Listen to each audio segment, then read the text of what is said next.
So what I try to do with a jerkbait is to figure out what the cadence is, and I'll try a bunch of different ones.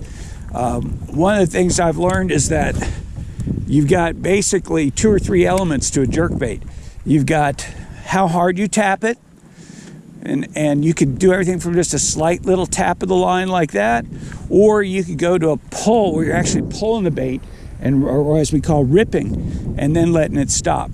So now it's the length of the pause.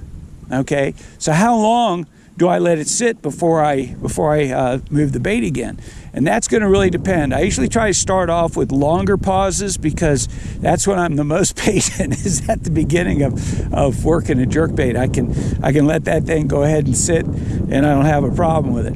And then the other thing, the third element, is how many taps do you make before you go ahead and start to move it again. So do I go tap, tap, tap, pause, or do I go tap, pause, tap, tap, pause?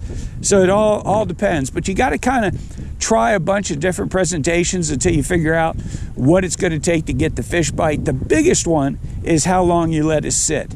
And that's really important, because sometimes you might need to let it sit 4 or 5 seconds, or even 10 seconds. Sometimes you only want to let it sit just a second or two, make them react to it. Here I'm giving them time to come up and find it. I'm working these baits. The motion is kind of like you're shaking hands. You keep the rod out in front of you, let the rod tip drop, lift it up, let it drop, lift it up, let it drop, lift it up, let it drop, and until you finally get a good rhythm going.